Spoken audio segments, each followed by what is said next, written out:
What's up, everybody? We're taking a short break from new episodes of The Dig while we're busy harvesting. But we'll be back soon with exciting new data and insights to help you improve profitability on your farm. Until then, we hope you enjoy a rerun of episode 33, Terminating Cover Crops. Thanks for watching, and we'll be back on another episode of The Dig in November. What's up, everybody, and welcome back to another edition of The Dig, a series dedicated to helping you improve profitability on your farm. Today, we are covering cover crops, specifically when and where to plant them and how to terminate them. I'm Collin. And I'm Aaron. Let's dig in.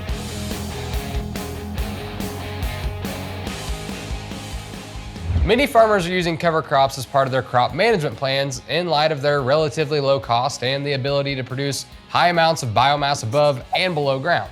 They can also help significantly with weed management.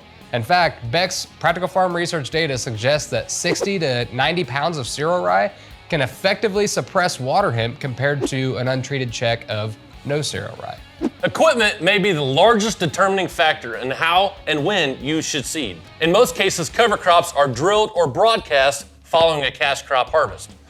Drilling cover crop will result in the greatest establishment, while broadcasting allows you to cover acres faster. In our multi-year PFR cover crop placement study on corn, we've been evaluating different placements for drilling cover crops and how those placements impact emergence, yield, and profitability. The idea of this study is to plant cover crops into strips that were not planted to help eliminate emergence and early season insect issues and hopefully increase yield. Aaron, I feel like we need to tell them about the scientific process on how we help strip drill the cover crops. Oh yeah, for sure. We literally just take duct tape and cover the holes on the drill every 30 inches. So yeah, not that scientific. But if you look at the data, you will notice that the yields actually did not increase when we compared strip drilling to the regular drilling. Could it be that planting into a clean strip isn't as beneficial as we thought? Possibly, but this is only 1 year's worth of data, so let's not draw any conclusions just yet. You may notice that the populations are pretty low on all of these treatments. This is the multi-location data, and here in Indiana, we had an issue with the planter that caused to essentially plant half the population we wanted. Therefore, it drove down the population numbers for that multi-location data. Another thing you might notice is the fact that we lost yield in all of those cover crop treatments when compared to the no-till control. Most people aren't using cover crops strictly to try and get short-term yield gains. The advantages go beyond yield. That is so true, Collin. And one of those advantages is holding excess nutrients that you might have in the field and then cycling those back into the soil once the cover crops decompose. One common misconception is that you'll get all of those nutrients back for your cash crop, but unfortunately, that is not the case. So let's use cereal rye as an example. If you look at our biomass results from the cover crop placement study, you'll see that 20 pounds of cereal rye in Indiana was holding about 30 units of nitrogen.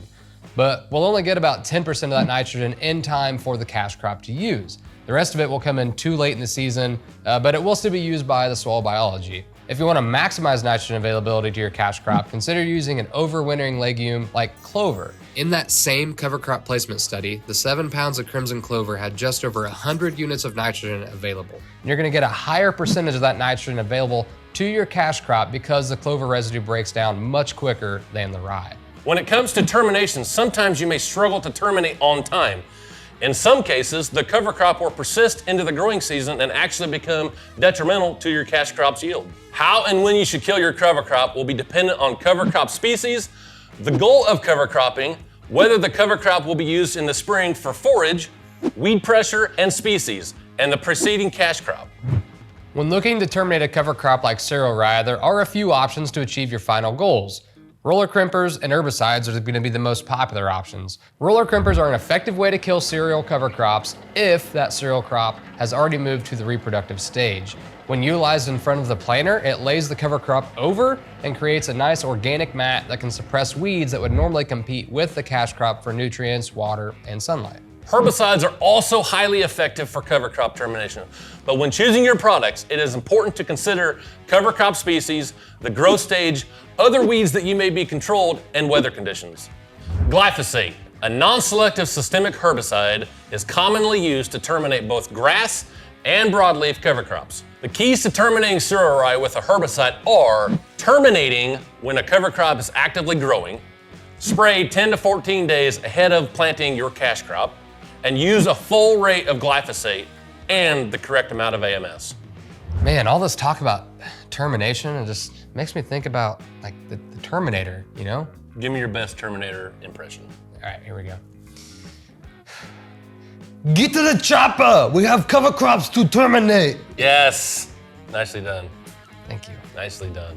Anyway, I'm glad you mentioned timing, Collin, because that is exactly what we set out to quantify with our multi-year, multi-location corn and soybean cover crop termination studies. With these studies, our goal is to compare various cover crop termination timings and their impact on yield and profitability. Soybeans have a greater ability to overcome cereal competition early in the year, so termination can actually be delayed up to 7 to 14 days after planting. However, corn lacks that early season kind of grit, I guess you could say, that soybeans have, and thus the cereal cover should be terminated at least 14 days ahead of planting. We're still learning how to manage cover crops, but our data would indicate that early termination of cereal rye before planting corn is definitely beneficial. Our 2-year data is consistent. Terminating cover crops before planting has been the most profitable practice in our studies. One thing that is important to point out here is the difference in 24-hour flag emergence though. The last few years, there's been a lot of talk about maximizing how many plants we get out of the ground on that first day of emergence on corn. And as we delay terminating cover crops, our day 1 emergence actually goes down, as you can see in the chart. as the adoption of cover crops increase, we're also increasing the number of studies that we have within PFR pertaining to cover crops and how we manage them. Because of that, we have some new studies for the 2024 growing season. For both corn and soybeans, we have a new cover crop residue management study where we are looking at different termination timings with and without a residue management product. We are essentially combining two of our studies here into one. We will be using the termination timings that we mentioned earlier in the video, 1 to 2 weeks prior to planting and after planting. We will then be using a sprayer-applied residue degradation product out of the residue management study to see if that allows the cover crop to break down quicker and hopefully cycle nutrients back into the soil. Well, that script terminated pretty quickly. Yeah, it did. That was a quick little video of some of the things we're doing in PFR right now pertaining to cover crops and some of the things we're gonna be doing in the future as well. Don't forget to like and subscribe, and we'll see you again on another episode of The Dig! Hasta la vista, baby.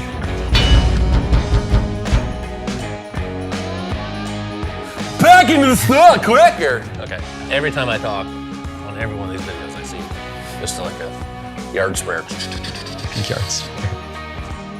That is so true. Hang on. Got some phlegm in my throat.